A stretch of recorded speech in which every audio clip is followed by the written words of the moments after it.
In this week's episode of A Drier Dose of Disney, Jared shares tips and tricks for working remotely from the parks.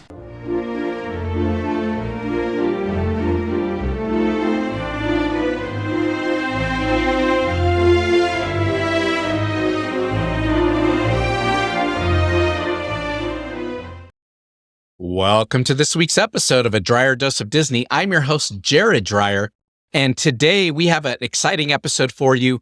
As I've said on some of my previous episodes, we're going to be a little bit more sporadic in the episodes that we release onto our podcast and out there on YouTube. And a lot of that's because we've covered so many awesome topics that are out there. There's already 80 plus episodes out there on our YouTube page or on our podcast or wherever you're listening to us. And we've covered a lot of the cool ideas that are already out there. And we wanted to make sure you guys have up-to-date information. So we will update some of those episodes as we're going forward. But we're always looking for new ideas and topics to cover. And from the series that we've started a few weeks ago, we're going to keep talking about traveling internationally to different Disney parks. And in fact, in a couple months here, our family's going to be going to Disneyland Paris, and we're so excited about that. And we've already done some episodes on planning for that. But what we'll do is as soon as that trip is completed and we're back home, we will give you updates on the foods that we ate, the rides that we rode there. And we'll talk all the exciting things about Disneyland Paris, and then the next place we're going to start planning. Like I said, on some of those episodes, we're going to be planning some episodes more sporadically in between, and we're always looking for new topics to cover. By all means, if any of you are listening to this podcast regularly and you've got some topics we haven't covered yet, please reach out to us over on Facebook at A Drier Dose of Disney. We'd love to hear those ideas and some different topics that we can include on future podcasts, and we would love to cover those for you. But in the meantime, one of my friends came up to me and said, "Hey, Jared, what you should really cover is talking about what it's like to work from the parks." And this is something I've done a few different times with our condo in Orlando, mostly because I can work remotely, and I work remotely even here at home in Denver. So what we've done is there's been a couple times that we've been out there in Orlando, and we've gone to the parks early in the day. Obviously, we're a couple hours ahead of Denver, and we've been able to knock out some cool rides, maybe grab lunch, and then we'll head back to our condo so that I can spend the rest of the day working. But there's been a few times when either I didn't have a meeting first thing in the morning, or maybe I had a really short meeting first thing in the morning, and then I had a couple hour break that I could then spend in the parks, and we would take advantage of that time and do that. And I would be working remotely just for a couple hours first thing in the morning, just due to the time difference there in Orlando. So I've had the chance to do this, and a lot of people that I know are curious. How does it work? What's the best way to do this? And what are some tips and tricks that you have for working in the parks? So I figured, why not put together an episode on this and talk to those parents that may be taking their kids on vacation. And whether you're self-employed or maybe you have a job that allows you to work remotely, or even in the cases where you're on vacation, you've taken the time off, but you want to stay plugged into the office, what are the best ways to work remotely while you're at the parks? Now, we're going to cover all the parks for you. So we're going to be covering all the parks, both in Orlando and over in California. But we want to provide you with the places that you're going to find privacy, a little bit of a quieter atmosphere, and maybe a chance to sit down and plug in if you ever need to. So this is going to be a perfect episode for you if you're in that situation. Now, before I dive into it, I do want to ask, wherever you're listening to this podcast, or if you're watching it on YouTube, click pause and find that subscribe button. So that way, as we do our episodes, since they're not happening every single week right now, you're going to be alerted to that, and you're going to get those updates into your inbox each and every single time. And if you like this show, or this show is giving you some tips or tricks that have saved you money, we would love your support over at Patreon. You can find that down in the links below in the podcast description or on the YouTube description. And you can throw a couple bucks our way to say thank you. And if you want our biggest tip or trick ever that we've ever released for Disney, that is only available on our top tier. This is something we didn't want getting out to the general public, so we did put it at the highest tier level out there, but definitely a great opportunity to learn some more tips and tricks through our Patreon site. So, working from the parks, let's dive into it. Let's talk about what works and what doesn't work and what I have found in my experience. Obviously, when you're listening to this episode, if you don't work remotely, so for example, my wife is a teacher, she doesn't have to work remotely. Obviously, she can't. She's so tied into her class when she's here in Denver and very engaged with those students that when she's on vacation or away from school, that's when we go to the park. So she's never going to have that opportunity to work remote. You may be thinking, hey, people try to work remotely. Yeah, there's a lot of jobs out there that actually you can do remotely, especially if you're self-employed.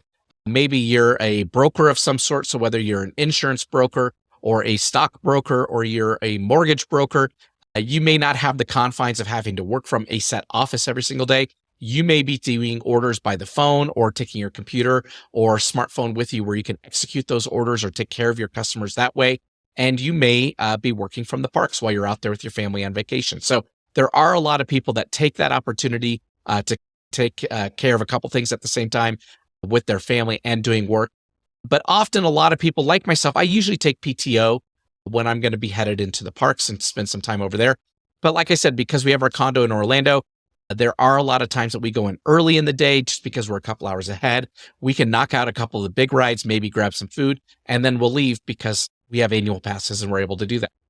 So it really depends on if your job allows you to do that or if you have the opportunity to, and if you're able to work more mobile than others. So for example, if you work in landscaping, you probably can't work from the parks.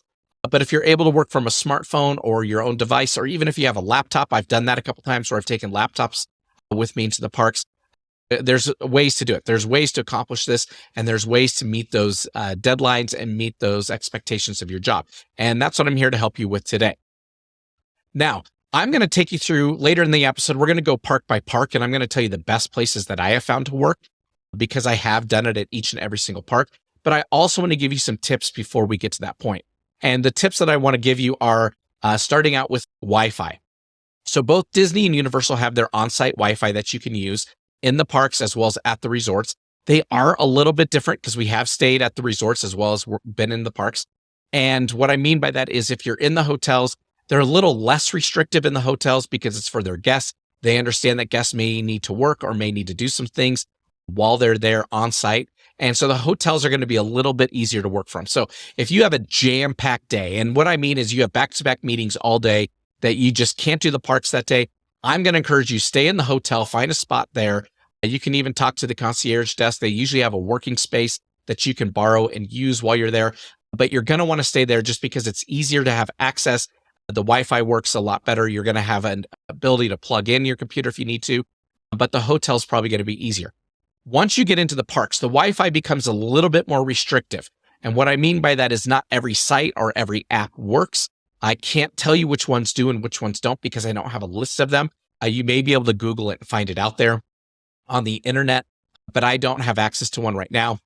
I can tell you from my own experience that sites like using my mail app, and that's going to pull all of my personal email accounts, but I do have Outlook for work, and that works in the parks. I do have WebEx, that works in the parks. I've used Microsoft Teams in the parks on their Wi-Fi. That all works. Now, if you have an app or some software that you need to use that is proprietary or may not work in the parks, do know that the cell signals at the parks are pretty good. And so if you're able to do it from your smartphone, or if you can use your smartphone as your hotspot, then it will probably still work for you when you're out there. But do know that the Wi-Fi can be a little bit more restrictive in the parks. And that's because they're limiting that bandwidth and capacity due to the thousands and thousands of people in the park, all sharing the same Wi-Fi, all sharing that bandwidth. So they do try to restrict it down so that no one is hogging it and using a large piece of that bandwidth out there. It is a little bit more difficult to be on the Wi-Fi in some cases, depending on the software. And like I said, I gave you some softwares that have worked. I've had a couple things that haven't worked, but they weren't necessarily needed. At the end of the day, just know that you may need to go test it out. So I do want to caution you, have a backup plan. Don't ever go into the parks thinking, oh, I'm going to be able to just log in on their Wi-Fi and it's going to work. That's why I said use your cell phone as a hotspot. That may enable you to get past what the Wi-Fi may limit you on. So always have a backup plan when you're going. Like I said, the cell phone coverage is pretty good, so you shouldn't have any problem with that. So tips and tricks when you're in the parks. Here's the way that I like to work from the parks is starting with email. Okay. So a lot of jobs obviously use email and electronic communication, maybe chat as a feature at their company where they're communicating with one another through different departments. You can do email and chat and those kind of things. And I really like to do it when I'm in line waiting in queue for a ride. So for example, when we go to any of the parks, we're going to rope drop our most important ride or the ride that we think will save us the most time. And we're going to tackle that as soon as we get there, and we're not going to be waiting in line. After that, though, chances are is we're going to be waiting in line, even if it's as short as 5 or 10 minutes early in the day or at the end of the day or throughout the middle of the day, maybe it's 45 minutes or longer. Waiting in line is something you're going to be doing throughout your entire day. And that is a great time to stop and check your email, especially if you're doing it frequently. Don't think about it as taking yourself away from your family. especially if you're doing it really frequently, because what I have found is I wait in the line and I'll check my email real quick and I may only have one or two. Sometimes I don't even have to respond. Sometimes it's just somebody letting me know something and I'm able to just delete it and keep going on with my day. And it may only take me 2 minutes. And then maybe 20 minutes later, I'll check it again to make sure I've got my finger on the pulse of what's going on at work, just to make sure that I'm engaged with my staff and with my team and that I'm not missing anything. But usually I don't have any emails. And then we'll go ride our ride and then we'll go to our next one. And we may wait again another 20 minutes and then I'll pull it up again. And maybe I've got one email. So emails are best tackled when you're waiting in queue for the rides. That's what I have found is the easiest time to do it because you're usually not doing anything else. And it's usually quick and easy to do. And the more frequently you do it, you're not going to get stacked up. So I really love that. It's enabled us to keep moving throughout our day. As on some of our other episodes, we've talked about waiting in line and doing your mobile order and stuff like that. I really find being in queue is a great time to knock out things on my device and make sure that I'm taking care of what needs to be done for the rest of my day or at work back home. So emails, super easy to do. But maybe you have a meeting or you have a call or you have some kind of deadline you need to work on. Then you may need to find a place that you can be isolated for a little bit, maybe in a quieter environment. And that's where we want to give you the tips and tricks for where to go in each of the parks. So I have gone to each and every one of these locations at one time or another. I can tell you these are all tested, tried, and true. I absolutely love each and every one of them. And in fact, I'm going to give you a place not to go on one of them that I've heard a lot of people recommend because I tried it and it was absolutely awful. But without any further ado, let's dive into the parks and where to go. So I'm going to start with everyone's number one park, and that's Magic Kingdom in Orlando. And we'll do all the Orlando parks, all 4 Disney, and then the 2 Universal. And then we'll hop over to Anaheim and I'll tell you about those. But Magic Kingdom in Orlando is actually one of my favorite parks to do this from. And it's because you do have multiple places you can go to, depending on where you're at in the park, that have AC and that they're covered. And that's something that's really important in Orlando is it can rain sporadically, especially in the summer months in the afternoons.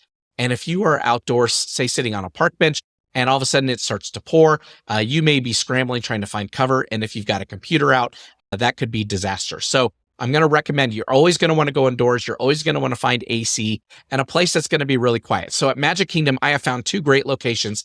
And the first is Pecos Bill's restaurant. Now this is over towards Splash Mountain and where now Tiana's is going to be. But Pecos Bill's is a great restaurant. It's indoors. There's a ton of seating. And if you didn't know this, they actually have an upstairs. Usually the upstairs is marked off and roped off so that you can't get up there because they don't really need it because the parks are never at a capacity level where they need to open that up. But there is a ramp you can start going up, but there is some seating throughout this entire restaurant. And it's always easy to find a seat in there unless it's lunchtime. And it's cool, it's quiet, and it's really relaxed in there. So even if it's pretty full, you can usually find a corner that it's going to be a little bit quieter in that you can sit down and do your work. My second recommendation is going to be the Harbor House there at Magic Kingdom. Now, this is over by the Haunted Mansion and the Colonial America area. And the reason I love the Harbor House is this one does usually have the second story open for you. Not many people ever go up to the second floor. In fact, when you walk in there, it's not intuitive to find the second floor. A lot of people are going to be walking around the first floor looking for places to sit. And there's a whole outdoor seating area as well. So if they don't find seating on the first floor, they're usually going to walk outside and go find seating out there. And they don't turn and look that there are actually stairs that go upstairs. And there's a whole other seating area up there. So when you're up there, it's usually really quiet. There's very few people up there. It's air conditioned, you're indoors. And this is a great place to go as well. So those are my 2 recommendations at Magic Kingdom is Pecos Bill and Harbor House. Both indoors, you're going to love them, and they're easy to do work from. Second, let's go to Epcot, and this is where I'm going to tell you where not to go. So when I started looking for places, everyone was recommending the Connections Cafe, which is in the center of the front side of the park. So between all of the different pavilions, the Land, Guardians of the Galaxy, Mission Space, Test Track, in that center area is where the Connections Cafe is. And everybody said to go there because there's so many different booths and seating areas. And that's true. There's a lot of places to sit. But what I have found is every time I've got into the Connections Cafe, it is completely swamped. It is super busy. It is the only place within the park that has a genuine Starbucks. And because of that, it is just crazy busy all the time. And I've not liked working from there. In fact, last time that we were there, we had our flight canceled from Orlando back to Denver due to a snowstorm in Denver. And that was the quickest place we could run into because it was starting to rain, and call our airline, which was Southwest, and get that all figured out. So we ended up working from Connections Cafe to call Southwest and get our planes changed. And it was loud. It was very difficult to hear the agent. It wasn't a lot of fun to have that conversation in there. So I can tell you, don't read what they say online. Connections Cafe is not the place to go. In fact, I'm going to give you 3 different places you can go to at Epcot that are all better than Connections Cafe. So if you're in the front of the park, I'm going to tell you to head over to the Land Pavilion. And in the Land Pavilion, go downstairs. Right in the center is the Sunshine Seasons Cafe. And there is a ton of seating down there. Now, this is between Living with the Land and Soarin'. It can be a little bit loud in there because you're indoors and there's a lot of people walking through, but there's not a lot of people stopping and sitting, which definitely helps with the noise levels. Again, this is indoors. It's air conditioned. That's going to help you a ton. And it's a pretty easy place to find a seat and to work from. The second place is going to be in Canada. If you are out in the World Showcase now, I'll tell you to head over to Canada. Go into the back, and there's 2 ways to get into the back of Canada. You can either take the pathway over by Le Cellier, or you can walk up the stairs into the shops, and then there's stairs that go down the backside of that towards where the waterfall is. And down in the bottom back there, there's a show that tells you all about Canada. Now, the cool thing is you can walk into the lobby, and the lobby is very long and extensive, and not many people go to the show. Not many people are interested to go see the show for Canada. So because of that, throughout, let's say you're down there for an hour, throughout that hour, the show runs about every 20 minutes. You may see a dozen people walk in, but usually it's very calm down there. It's super quiet. It is dark, so I will warn you about that. If you're going to be on a video call, it is dark down there, so they may not be able to see you very well, but it's cool. It's indoors. It's relaxing. Nobody's going to bother you. I've taken a handful of calls down there, and it's all worked out very well. So I really like the backside of Canada. The third and final place is going to be back in Morocco. So say now you've passed the France Pavilion, you're moving on through the World Showcase. In Morocco, you can go all the way into the back, wind back there. Nobody ever goes back there. There's only a couple of seats. So that is one problem, is it is a little bit limiting in seats, but you can sit back there. I've taken a call back there as well. It's super quiet. No one's going to bother you at all. The downside is you are not indoors. It is outdoors. So it's going to be hot. And if it ever starts to rain on you, you're going to be subject to the weather. But that is a quick last-ditch effort place that I like to go to if I need it and if we're winding around the World Showcase. Epcot, there's 3 great locations for you there. And in fact, I'll even say at Epcot, there's probably even more. Those are just my 3 go-to that I look for. Now, Hollywood Studios. Hollywood Studios is actually, I think, a little bit of a challenge because I have only found one really good place to set up shop and to work for just a little bit. And that is over at Pizza Rizzo over in the Muppets area. So this is between Star Tours and when you're going back to the Black Spire Outpost at Galaxy's Edge.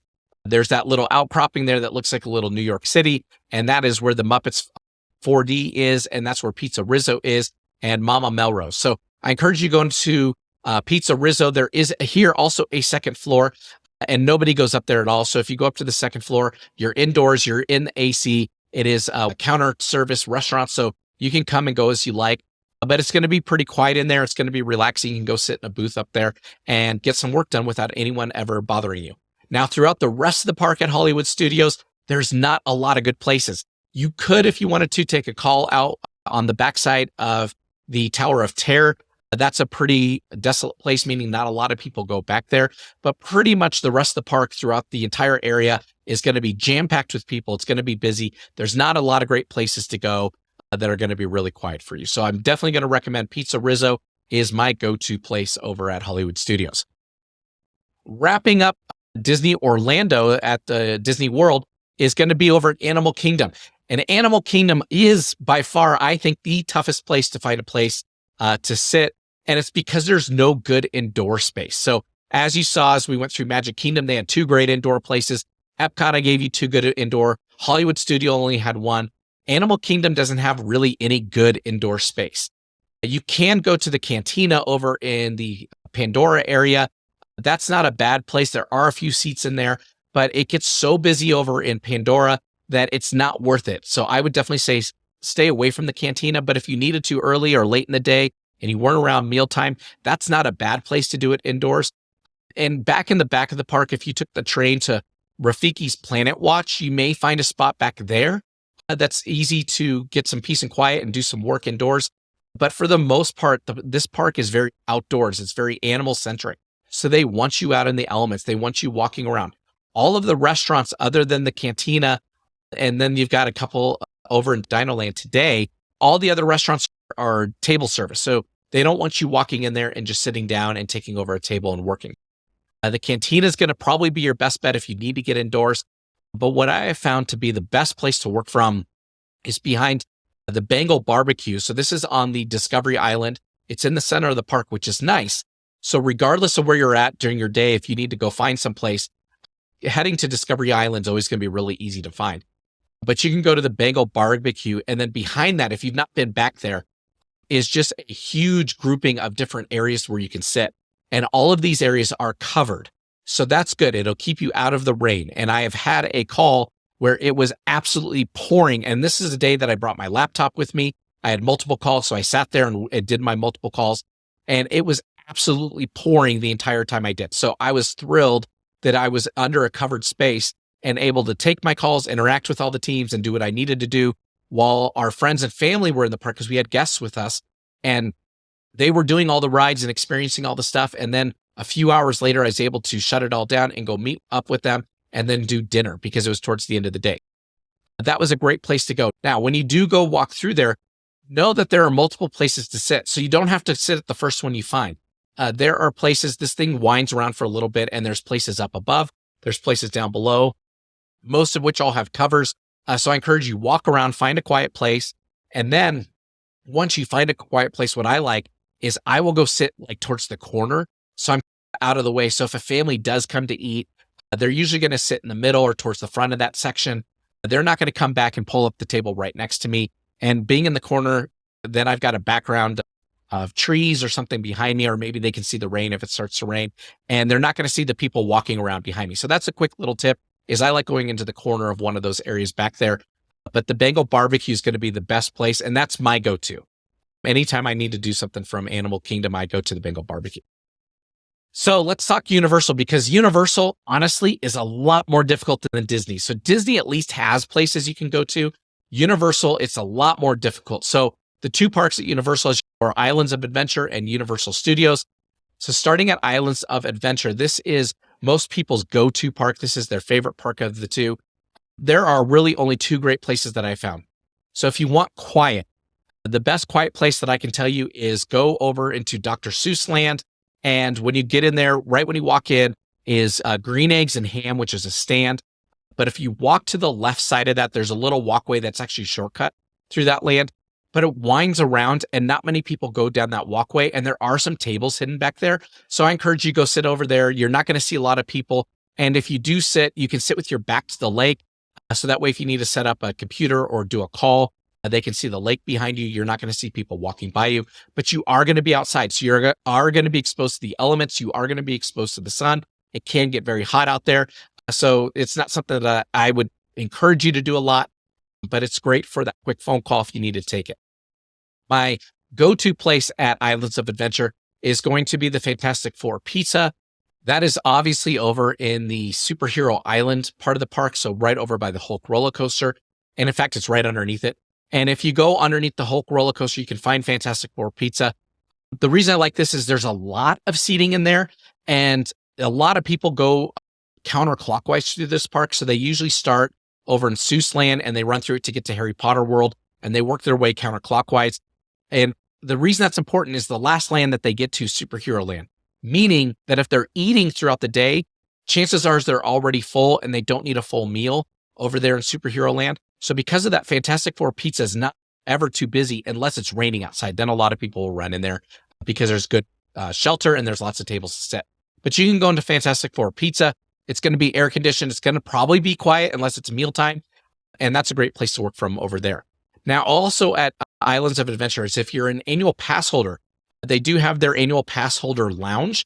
And I've talked to the people in there and they said, hey, if you're an annual pass holder and you need to take a phone call or do a quick WebEx or something, by all means, you are welcome to come in here. And there are a few tables in the back there. And they said you can use those at your leisure whenever you need to. And we'll make sure that nobody's bothering you. So that's another option, but again, only for annual pass holders. So just a quick call out there. Now let's go back over to the Universal Studio side. This one I even think is a little bit more difficult. So really you've got two places to go. They're both going to be a little bit busier. They're both going to be a little bit louder. The first one is between Men in Black and then the Harry Potter land. So as you go over to Harry Potter land, they've got London and then Diagon Alley. But right between those there's a restroom over there. We always frequent that restroom. We think that's a really clean one. It's a good one to go to. But back behind that restroom is a walkway between those two lands. There's a little amphitheater back there. They usually have the amphitheater roped off so you can't get back in there. But there are some park benches over there. So we like to go sit over there. My wife does not like the Men in Black because it does spin. And so she's going to usually get a butter beer and she's going to sit on those benches and wait for us over there. And it's a great quiet place that then she can update her Facebook and post some pictures and stuff. But I found it's also a great place to take a phone call because it's not loud at all. So you're not going to have anyone screaming behind you. No one's going to walk around behind you. So that's my go-to there, honestly, even more than my second choice, though it is outside and it is exposed to the elements.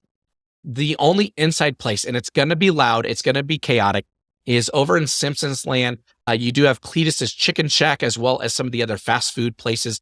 The Krusty Burger. You can go in there and it's like a food court, but there's a ton of seating and you can usually find a seat. I'm going to caution you though, when you go in there, it's loud. There's cartoons playing everywhere. It looks very funny in there. So if you're on a video call, people are going to notice that. They're going to see it. They're going to hear it. But if you do need to get out of the elements, this is a place you can go find a table pretty easily if you need to. I don't love it. It's not my number one recommendation. There were better places, but now that they're doing all the construction over by ET and they're going to be building stuff out, hopefully they reopen some of that up and there's some great places over there. But as of today, those aren't available for you. Now, let's hop over to California real quick, and I'm going to walk you through it over there. The good news is in California is it doesn't get as hot and it doesn't rain as often. So being indoors isn't as crucial in California as it is in Orlando. And that actually plays out because a lot of the places I'm going to recommend aren't indoors. There's just not as much availability to get indoors in California as there is in Orlando. But let's start at Disneyland. And my favorite place is the Fantasyland Theater. And this is actually between It's a Small World and Toontown. So as you're walking towards Toontown, you're going to go underneath the railroad tracks over there. It's immediately to your left if you're walking into Toontown. And there's some restrooms over there, but over that little hill by the restrooms is actually a big amphitheater. And they do have a tent covering if you need it. And if nothing is going on that day, and they'll have a sign out front that's going to tell you showtimes.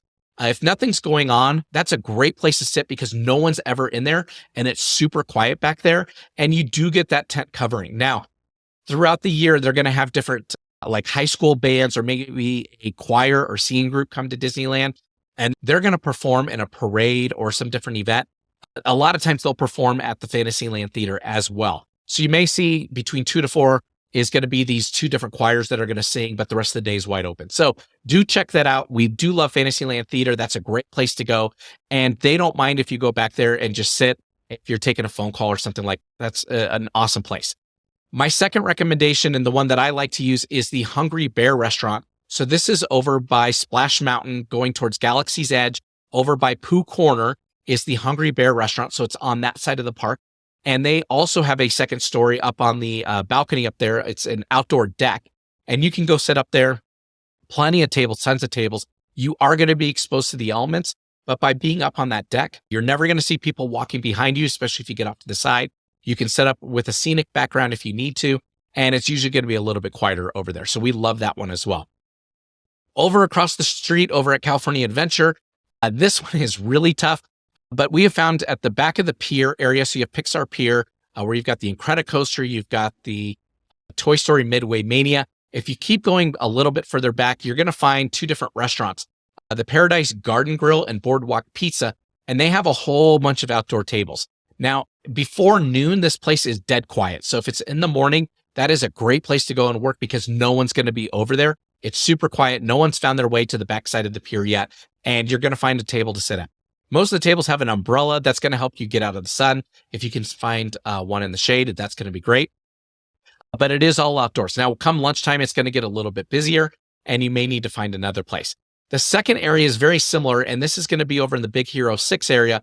They have a kind of a food court out over there by the wharf where they've got all these tables in the center, tons of seating. So that's great. You can always find a seat there. But the challenge is going to be it's going to be very loud and very busy. And you're not going to find a great place that You're not going to have people walking behind you if you need to do a video call. So that's a little bit of a challenge over there. You could go into, they have the animation studio at California Adventure where you can learn to draw the different characters. There are a couple of nooks and crannies in that building over there that you may find a place to just go sit on the ground and take a call if you need to be indoors in an AC. But there's so many people walking through there, so it didn't quite make my list as a top place to go. Now, over at Universal Studios Hollywood, this one's even worse. This is a very small park.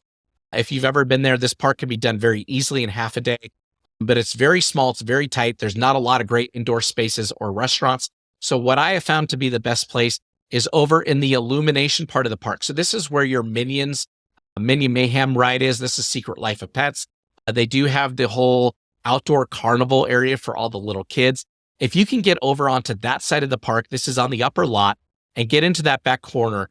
And even if you go towards where the Secret Life of Pets is, and then keep going down that little back street over there, you may find a place that's going to be really quiet and away from others. But do know there's going to be a lot of kids in this area that are going to be loud running around. Before they built the Secret Life of Pets, this is where they used to have a little amphitheater and they would do the Blues Brothers shows and Beetlejuice. It was perfect back then. But since they built Secret Life of Pets and built that out just a little bit more, it's a little bit of a tighter space. But if you can get down that little back street over there, it may be pretty quiet for you and you might find a great place to work. Outside of that, I encourage you, you can leave and go into City Walk. There's quite a few restaurants and quick service places in City Walk that you could get indoors and maybe find a seat, especially if it's early in the day. But outside of that, it's going to be really difficult at Universal Hollywood. So that now leads us to our I Can Do This All Day tip of the day, which is on my water bottle back here. We've got some really cool merch at our Etsy store if you want to go check that out. But we like to give you the tip that's going to help you get through your day and help make it the best day possible. And our tip of the day is get some really good noise canceling headphones. So whether those are Bose or maybe your Apple AirPods are noise canceling, or you found some off-brand ones or some Beats by Dre, there's a lot of different noise canceling headphones that are out there. We encourage you to get a really good pair of them and take those with you to the park. Now, obviously earbuds are easier to carry around in your pocket, but they may not be as good at the noise canceling as the bigger can headphones like the ones that I'm wearing right now. So do keep that in mind. But if you can bring some headphones with you, that will make taking calls 10 times easier because you can cancel out all the background noise and you can actually hear what the other person's trying to tell you. Where if you're just holding your phone or holding it up to your ear, you're not going to hear very well because the parks are loud. There's a lot of commotion going on. Those headphones are going to save you a ton. I like to take my headphones in with me just in case every single time. And that way, if somebody from work ever calls me, even if I'm off for the day, if someone from work calls me or a family member needs to get a hold of me and they need to talk, I can just pull out my earbuds, throw those in real quick, and I can pick up the call, and then it will help eliminate the background noise and I can hear them really well. And so that's going to be our tip of the day. That's going to help you engage on those calls just a little bit better. But with that, we wish you a magical week as you're planning your next vacation. Like I said, we're always looking for topics that you would like to hear us cover. So please find us over on Facebook if you have any other questions or have topics that you'd like to hear about, and we will make sure to get an episode out for those. But we will talk to you next time. Bye-bye.